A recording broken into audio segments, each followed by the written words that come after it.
Hey there, welcome to Adoption Matters. This week we have a special guest with us. We have Sharon McNamara. She is a practicing psychologist since 1991. In addition to this, she herself was adopted as an infant, and she has been studying the effects of adoption for over 20 years now, especially the effects on families. Her approach to children and families is to help the child and the family understand that most children have had some version of relational trauma as a result of being adopted.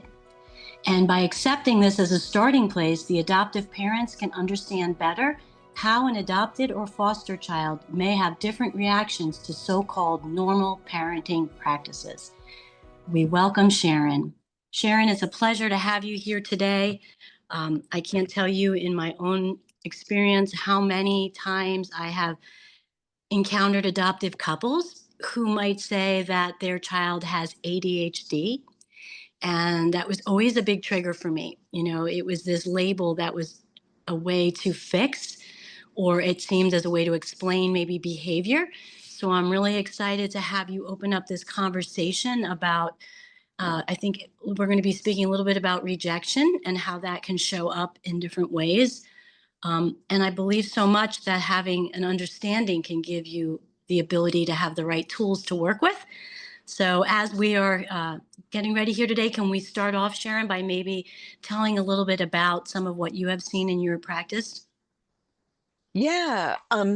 So thank you so much. And I just enjoy these topics so much because I'm one of those people that I guess I would call myself like a wounded healer who is works on my own self and learns how to deal with issues that have come up for myself and then can help my clients. Mm. So yeah, so I'll just tell you some of my personal story, and I've shared this in other places too, so I'm pretty, comfortable with sharing. So I was adopted back in, I'll be honest, I was born in 1959, and I was adopted within 3 months of being born. So I don't have that much information on my early uh, time as an infant. I was probably in a foster home or some kind of a care home. Um, I have gotten as much of the records that I could because it's really helpful to be able to go back and see, oh, for me over my life, one of the things that everybody who knows me and loves me knows is that I don't like big surprises. And I do think that that has happened as a result of there was like a big surprise of probably when I was 3 months old when I was moved from a foster home to my adoptive home. And so that is, I'm sensitive to changes in environment or sudden changes. And so that's just something that I've learned how to cope with and how to plan for. Um, so um, I was raised in a family with two other kids. I'm the oldest, and so I was raised mainly in Champlin, Minnesota.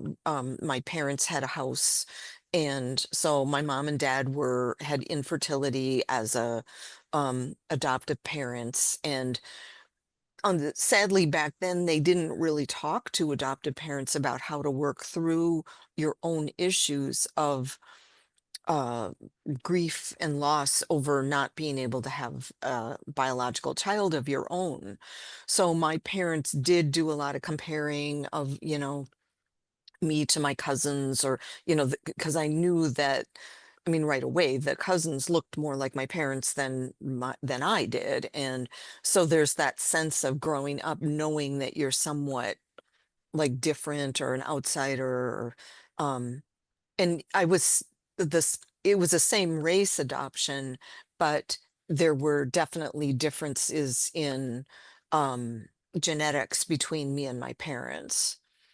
Um, so I guess to just tell any more of my story, I mean, I guess I first realized that I was different compared to other kids because I would get easily upset by things like big changes that would happen. Other kids would be like, "Oh, what's the big deal? You know, they're just changing the plan." I didn't like that. My parents did not know that they should have been more thoughtful about how they parented adopted kids. So they would say things like to non-adopted kids, if you said something like, "Well, we need to leave the park, otherwise we're going to have to leave you behind," that wouldn't have been, it would have been like, "Oh, I know they're not going to really leave me behind. They're, you know, there wouldn't have been that." But I didn't. And so me and my brother and sister were like, hop to, you know, you better run because, oh my gosh, they might leave us behind." So Right. that feeling of how you belonged was, I was quite sensitive to any being different or being bad or not, you know, so I was very much the good adoptee. My sister was more like, well, she's already got that roll down, so I'm just gonna, you know, act out as much as I can. So we had in our family, um, me, the good adoptee who always wanted to please parents, and then my brother was more like, I'll just go with the flow type kid. And then my sister was the one who was like, you know, you tell me to do this, I'm going to do this, you know, that she was quite willing to challenge my parents because she didn't see that it would get her very far trying to be as good as I was being. And she was younger, you know, 5 years younger. But anyway, so um any I guess that's kind of my little bio. I learned over the years that I was probably a little more sensitive. So, like, I would get sensitive to things like if my parents were leaving us with a babysitter and they didn't come home exactly at the time that they were supposed to be home, they were out enjoying themselves and I was supposed to go to bed. I could not fall asleep and I always stayed up and waited. And I would often worry, oh my gosh, they've been in a car accident, they're never coming home, I can't see them again. And so have more anxiety about stuff than probably non-adopted kids may have. That makes perfect sense, right? Considering, the beginnings. Hmm. So Yeah. the idea of rejection sensitivity, I know that when we spoke earlier, that was intriguing to us. Can you tell Yeah, me what that is? sure. So, so rejection sensitivity is probably described in general as the anxiety of like not fitting in or not being what people expect or doing something wrong and being worried that you're going to be judged or you're going to be kicked out or, you know, you're not going to get a certain job that you apply for, or, you know, it's so many things it can land on. um and then there's another version of it called uh, rejection sensitivity dysphoria. And I do think some adoptees may have this. I just, in fact, before I got on this podcast today, I reviewed, there's a really interesting article on rejection sensitivity, identity formation, and dissociation. So one of the big things that we've learned only in maybe the last 10, 15 years is how much the early being taken away from your birth mother as an infant will affect brain development, so that an infant is constantly, we're primed in the womb to listen for that birth mother's voice, to listen for her heartbeat, for her smell, for the kind of foods, how she walks. You know, we're super little, you know, absorbing babies, absorbing all this data. And then you get born and then you're put either not in the environment with that birth mother. You have a sense, an infant will sense that there's supposed to be something with this voice and it's not here. There's supposed to be this smell, there's supposed to be this. And so if the I guess my advice would be for adoptive parents that are adopting a newborn, the more you can give as much info from the early environment.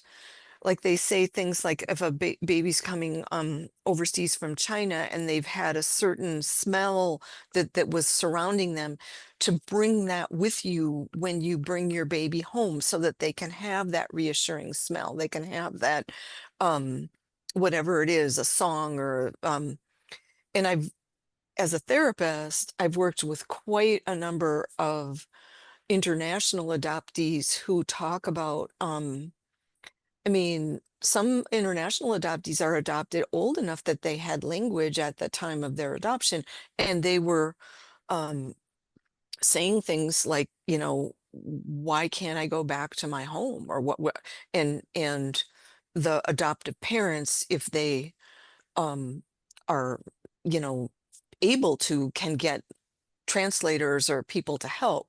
But I've also found that some of those international adoptees are like, I I've lost my homeland. I'm not going to talk my language to some stranger. So there's a lot of emotional ladenness with that big transition. Mhm. Yeah, So that's yeah. amazing as you talk about how it shows up in infants and how they respond in those kinds of scenarios. I'm wondering how it shows up in teens and young adults. Yeah. So I worked with all ages over my career, parents that are trying to, just form their families with an infant, or else, toddlers, teenagers. One of the things that seems to show up that I've noticed is that um, there's a sense of, how do I figure out who I am and separate from this adoptive family in a way that is allowed? So it's really hard. An adopted, the good adoptee, the child who takes that role will often wait until college or later to do any kind of separation or rebelliousness. But then I've also seen the other thing where it's like, a 15 or 16-year-old saying, I'm on my own. I want to work. I want to move out of this house. I want to be on my own. So the piece that is, I guess, most complex is figuring out how to support the adoptee in launching in a way that is confident, builds confidence in themselves, and allows them to be themselves, because it is appropriate to grow up and leave your family of origin. Even if it's an adopted family, it's still that you're growing up and becoming independent. But the rejection sensitivity, I don't know if any of you talk about that. I really liked that. It's an old show now, but it was called This Is Us. I feel like that the character Randall in that show, he was adopted into a group of triplets, and so it shows how he would have easy, quick anxiety with something as small as, not getting perfect grades. I was one of those kind of kids. I wanted, so I felt like, okay, if this is how you fit in, this is life or death for me. So then getting really good grades became really, really important. And it was it was a way that I felt secure, because then I had a measure of like, you're good enough to belong because you got good grades in school. And so that was a way I coped with it. And other adoptees have different ways, some that's just doesn't come that easily. But this rejection sensitivity dysphoria is, I believe, what I've seen of kids is that it's very common amongst kids that have ADHD and have some possibly autism spectrum.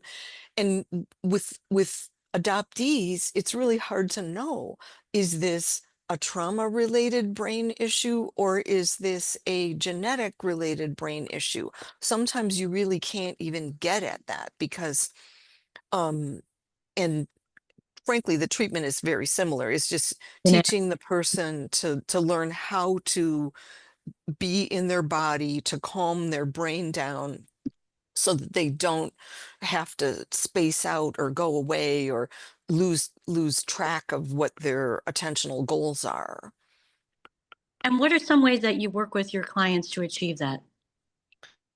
So there's all kinds of technique type things that are, I don't know if you've heard of, there's a book called The Whole Brain Child that talks about teaching the child that they have an upstairs brain and a downstairs brain. The Mm. upstairs brain is your frontal lobes, like thinking about like how to think about stuff, how to learn, like what are the rules in this situation.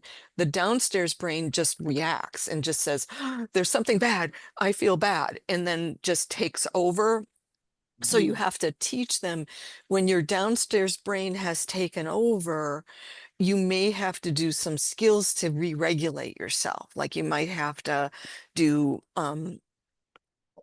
I really like the one, 5 things you see. Name 5 things you see. Well, I see a picture, I see green, I see red, I see a person, I see a tree, and then 4 things you can hear, and 3 things you can smell, and 2 things you can taste, and 1 thing you can touch. You can do it any order with any of the 5 senses. 5, 4, 3, 2, 1. And it gets the child back into being in a different part of the brain, because you have to count and you have to observe versus being in your amygdala hijack of your emotional state. Wow, that's amazing. As you talk about that, it makes me wonder, how do you advise adoptive parents to help their child when they're, in that state, and birth parents, and other ways that we can support the adoptee? Yeah. So um I guess are we talking with birth parents that have reunited after a time away from the adoptee? Potentially. Let's Yeah, with birth. yeah. So one thing that is really, really, if there's any message I could send out to the world, I would be like, please, please do not assume, if you are a birth mother that has relinquished a child, do not assume that that child doesn't care about you or doesn't want to see you, or has no interest, or that you are not worthy somehow of that relationship, because the most painful thing I've ever seen with, and I've had several clients where they reached out to the birth mother and they were kind of had the door closed. Like either she wasn't ready or she was too filled with shame to be able to work through that, or and it's called secondary rejection for an adult adoptee, and it is excruciatingly painful. I've had Mm. people work through it that where they were suicidal after that experience. So it's really important, I think, for all the birth mothers out there, that your infant never forgets you, ever. Mhm. Mm-hmm. Yeah, beautiful, beautiful. Mm. Thank you so much, Sharon. There's so much depth to what you've shared today and so much good stuff to take away. We'd love to have you back and maybe discuss some other topics with you today. Is there anything else anybody would like to ask Sharon before we close today? You're on mute, Sally. Okay, there we go. I think just a statement of appreciation for what you said about sometimes we don't know, as adoptive parents or even birth parents who have a relationship with their children, we don't know where it comes from necessarily, but that the response can be similar. I mean, with rejection sensitivity, to be able to have a certain response, or like you said, the 5, 4, 3, 2, 1. For me as an adoptive parent, I find that I there's like a there is that unknown, and there's a balance too between when is a time to step back a little bit, or when is the time to continue to nurture and help a child move into their own life? Or, it's a nebulous thing where there's no book that tells us what to do. Yes, and Yeah. I do think normal launching is so much more complicated when you're launching adopted children. It's just there's the, do I have the confidence to figure this out myself? Do I want to figure this out myself? So I've worked with multiple occasions of parents where they simply had to just be there for their child with unconditional positive regard, regardless of, so if the message is, I hate you today, get away from me, your unconditional positive regard. If the take care of me, I need you today, that you do unconditional positive regard, and you just work with them through that transition, because it's one of the most as an adoptee, you don't, many the good adoptees don't even know, like, who am I separate from trying to be in this role? Right. And then having to figure that out and launch is a big task. Yeah. I mean, for me, I know we're coming to our close, but I was one that found my birth mother right away, like when I was 22 years old. And that did help some. It helped to see that there was a person that I had genetic similarities to, and my adoptive parents were open to it. So that helped a lot with my launch, being able to see that I have multiple pools of support, not just my adoptive parents. I imagine it would. I know reconnecting with my son, was an amazing experience. And I still have to remember that just because he has answers now, that doesn't erase the trauma. And I know we can have another whole conversation about that, but I'm so happy Yeah. you did reconnect. Thank you so much, Sharon. So many good things Yeah. you shared today. We appreciate having you. And thank you for joining us here at Adoption Matters. We hope to see you again next time. Thank you.